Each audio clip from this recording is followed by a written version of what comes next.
मुझे ऐसा फील हो रहा है कि जैसे मेरे बेड के आसपास कोई घूम रहा है। रात के तकरीबन 1 बजे हुए हैं और मेरा डॉग ऐसे जस्ट मेरा जो मेन डोर है उसको देखकर ऐसे भौंकने स्टार्ट कर देता है। कुछ बड़बड़ा रहा है हल्की सी हंसी के साथ। हेलो गाइस, कैसे आप सब लोग? आई होप जैसे भी हो बहुत अच्छे हो और न्यू स्टोरी के लिए रेडी हो। ये कहानी 2006 की है, जब मैं और मेरा एक दोस्त मुंबई गए थे। मेरे दोस्त को मुंबई में कुछ काम था और मैं बस उसके साथ ऐसे ही जस्ट गया हुआ था। कुछ दिन में वो अपना काम कंप्लीट कर लेता है और हम डिसाइड करते हैं कि अब जो फ्री डेज है उसमें हम मुंबई घूमेंगे। मेरा दोस्त पहले भी मुंबई आ चुका है, पर ये पहली बार था जब मैं मुंबई आया था। तो मेरा दोस्त कहता है चल यार तुझे मैं मुंबई घुमाता हूँ। उसने मुझे बहुत सारी जगह घुमाई, जैसे कि gate of India, Worli sea face और भी बहुत सारी जगह जो मुझे इस वक्त अभी याद नहीं है, पर उसने बहुत सारी जगह मुझे घुमाया था। और हमारा जिस दिन लास्ट दिन था मुंबई में, वो कहता है कि चल हम मुंबई आ ही गए तो कुछ शॉपिंग भी कर लेते हैं। तो हम फैशन स्ट्रीट जाते हैं, क्योंकि फैशन स्ट्रीट मुंबई में एक ऐसी जगह है जहाँ बहुत ही सस्ते कपड़े मिलते हैं और अच्छे भी। सस्ते के मतलब ये नहीं कि एमवी कपड़े, अच्छे कपड़े मिलते हैं। तो हम फैशन स्ट्रीट जाते हैं, बहुत सारी शॉपिंग करते हैं। अब लड़कों की शॉपिंग में होता ही क्या है, तो हमने कुछ पैंट शर्ट खरीदे, मेरे दोस्त ने भी वही खरीदे और हम वहाँ से वापस आ गए। कपड़े साइड में बेच रहा होता है तो ऐसे वाले पे ध्यान जाती है और मेरी ध्यान एक शर्ट पे जाती है जो कि वाइट कलर की होती है। अब वैसे तो मैंने बहुत सारे कपड़े ऑलरेडी खरीद लिए थे, पर फिर भी कहते हैं ना कि अपन जा रहे होते हैं और किसी शर्ट पर ध्यान हटक जाए, तो मेरा ध्यान हटक जाता है और मैं पूछ ही लेता हूँ कि भैया ये शर्ट कितने की दी। उसे उठा कर ऐसे पूछता हूँ भैया शर्ट कितने की दी, तो भैया कहते हैं कि 40 रुपये जी, एक पीस दी है। मैं कहता हूँ 40 रुपये, इतना सस्ता? मैं कहता हाँ भैया 40 रुपये। तो मैं उस शर्ट को ऐसे पलट पलट के देख रहा हूँ कि इतनी सस्ती शर्ट, क्वालिटी तो ख़राब नहीं है इसकी। तो मैं देखता हूँ कि बहुत अच्छा सॉफ्ट कपड़ा है, शाइनिंग है, कहीं से कटी फटी कुछ नहीं है, सब कुछ अच्छा है। तो मैं उसको 40 रुपये देता हूँ। हम शॉपिंग बैग उठाते हैं और सीधा अपने रात को होटल में रुकते हैं और नेक्स्ट मॉर्निंग अपने घर के लिए निकल जाते हैं। अब नेक्स्ट डे से हमारा सेम वही बोरिंग रूटीन स्टार्ट।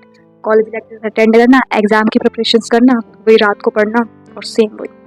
अब इसी तरह कुछ होता है। मेरी एक आदत है, मैं दिन में नहीं पढ़ सकता, मुझे हमेशा से रात को पढ़ना अच्छा लगता है। और मेरे डॉग को जब तक मैं रात में पढ़ रहा हूँ मेरे साथ दिन में अच्छा लगता है। तो उस रात में कुछ ऐसे ही होता है, मैं रात को अपने कुछ 1 बजे कुछ होता है, अपने पढ़ रहा होता हूँ। रूम अंदर से लॉक होता है, मेरा डॉग मेरे चेयर के पास बैठा होता है, तो मैं बस पढ़ रहा हूँ। अब रात के तकरीबन 1 बजे हुए हैं और मेरा डॉग ऐसे जस्ट मेरा जो मेन डोर है उसको देखकर ऐसे भौंकने स्टार्ट कर देता है। तो मैं कहता हूँ शांत हो जाए रॉकी। मेरे जो डॉग है उसका नाम रॉकी होता है। मैं उससे कहता हूँ रॉकी शांत हो जा, क्यों भौंक रहा है, रात को सब जग जाएंगे। पर वो कंटिन्यूसली इतनी तेज भौंक रहा है कि आस पड़ोस को सुन जाए। मैं उससे बोले जा रहा हूँ, वैसे तो मेरी बात सुन लेता है पर आज वो नहीं सुन रहा। और वो जिस रूम के ऐसे डोर के पास भाग के जाता है और उसको ऐसे स्क्रैच करने लगता है। मुझे लगता है शायद उसको बाहर जाना होगा। और इतने में उसकी आवाज़ सुन के और मेरी चिल्लाने की आवाज़ सुन के मेरी मॉम रूम से निकल के आती है बाहर से और हमारे दरवाजे से नॉक करती है। मैं दरवाज़ा खोलता हूँ और अपनी भाग के मम्मी के पीछे जाके छुप जाता है और ऐसे मासूम चेहरा बना देता है कि मैंने तो कुछ किया ही नहीं, उसको पता है अब डांट पड़ने वाली है।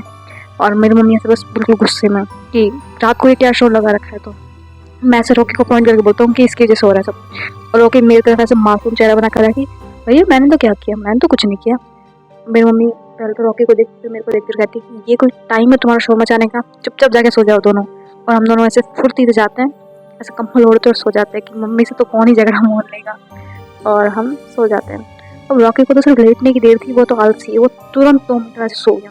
और मैं सोने की कोशिश कर रहा हूँ, मैं कभी इधर करवट ले रहा हूँ, कभी उधर करवट ले रहा हूँ, पर मुझे नींद नहीं आ रही। बहुत कोशिश कर ली पर मैं नहीं सो पा रहा। अजीब अजीब से सपने आ रहे हैं और कोई भी सपना याद नहीं आ रहा, बस अजीब सी बेचैनी है। और पूरी रात ऐसी निकल जाती है। Next morning same lecture, same पढ़ाई, सेम दोस्तों से थोड़ा बहुत ऐसे बातचीत। शाम तक आते आते मैं जस्ट थक चुका हूँ। तो मुंबई की थकान और रात को नहीं सो पाया, मैं थक चुका हूँ। मैं बस वेट कर रहा हूँ कि मैं बस डिनर करूँ और मैं सो जाऊँ।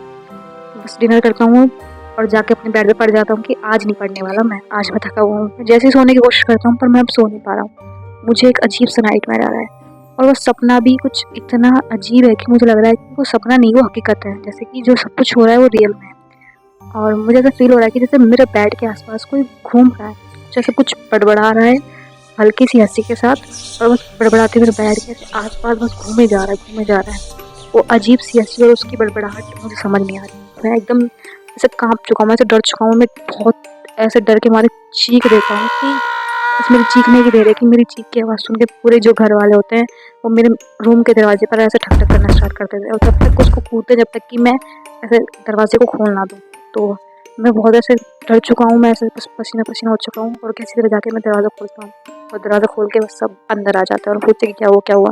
मैंने कुछ नहीं, बहुत अजीब सा सपना देखा था और नहीं मैं नहीं सोने वाला, मुझे यहाँ बिल्कुल नहीं आ रही है।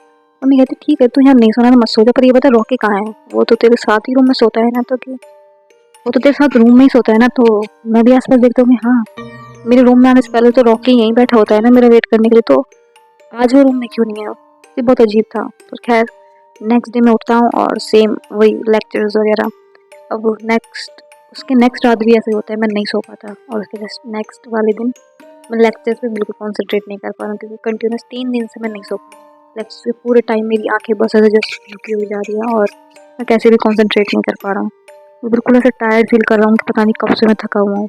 मैं वापस घर आता हूँ, अपना बैग ऐसे सोफे पे पटकता हूँ और बस उस पर बैठा हूँ, और रॉकी जस्ट ऐसे मुझसे थोड़ा दूर ऐसे किस खेल रहा है, और वो मुझे देखता है और मैं भी थोड़ी देर के लिए देखता हूँ। मैं कहता हूँ कि रॉकी आ जाओ। तो रॉकी को हमेशा से आदत थी, मैं जब भी कॉलेज से आया करता था तो वो बस ऐसे मेरे पास ऐसे बैठना उसे पसंद था, कि बस वो कैसे भी ऐसे अड़के नहीं कैसे भी, पर वो मेरे पास ही रहेगा। और मैं कहता हूँ रॉकी आ जाना, और मैं जैसे कहता हूँ वो बस मुझे देख रहा है थोड़ी देर के लिए, और वो बस बाहर भाग जाता है। वो मेरे को नोटिस ही नहीं कर रहा, जैसे कि मेरे पास ही नहीं बैठना चाहता। और ये बहुत अजीब था। पर फिर भी अब मेरे को थोड़ा थोड़ा फीवर फील होने लगता है, और मैंने एक्सपेक्ट नहीं किया था कि मुझे इतना फीवर हो जाएगा।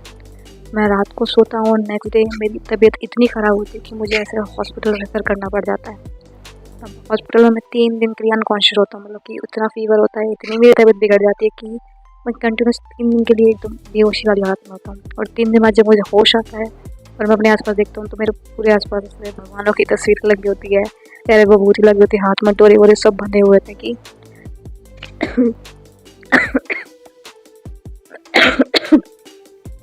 मेरी मॉम ने पूरा सब कुछ वो ट्राई किया होता है कि भगवान और डॉक्टरों ने सब ट्राई कर लिया होता है कि कैसे भी बस मेरा बेटा ठीक रहना चाहिए।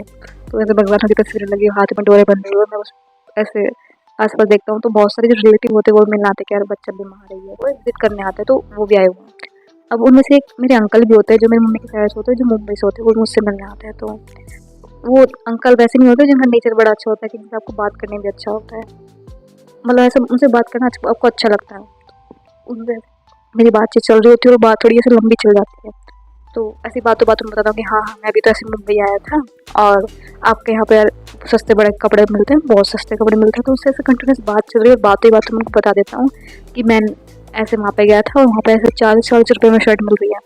तो मैं पूछता हूँ कि वो इतनी सस्ती में शर्ट दे कैसे पाते हैं, उनको मतलब अफोर्ड कैसे कर पाते हैं कि 40 रुपये की शर्ट बेच रहे हैं, उन्हें क्या ही मार्जिन मिलता होगा उसमें।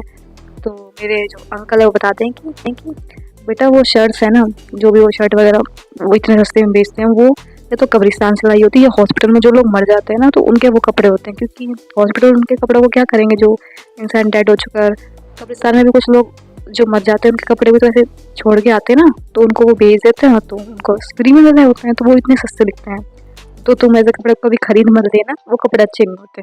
तो जैसे ही मैं सुनता हूँ मेरा दिमाग अगर ठंड से ठंड आ जाता है कि, और जैसे ही मैं बस उस ख्याल में होता हूँ, अंकल कहते हैं तुमने कोई ऐसे कपड़े खरीदे नहीं है ना? तो मैं कहता हूँ नहीं नहीं अंकल, नहीं मैंने नहीं खरीदे। और जैसे ही नेक्स्ट डे मैं डिस्चार्ज होता हूँ, मैं अपने घर जाता हूँ, मैं उस शर्ट को ऐसे चलाता हूँ और शुक्र मनाता हूँ कि ठीक है शर्ट मैंने अभी तक पहनी नहीं है। और नेक्स्ट डे से मेरी जो सेम वो होता है ना कि सब कुछ मेरे लाइफ में नॉर्मल हो जाता है। तो ये था मेरा एक्सपीरियंस। मिलते हैं नेक्स्ट वीडियो में, तब तक के लिए बाय बाय।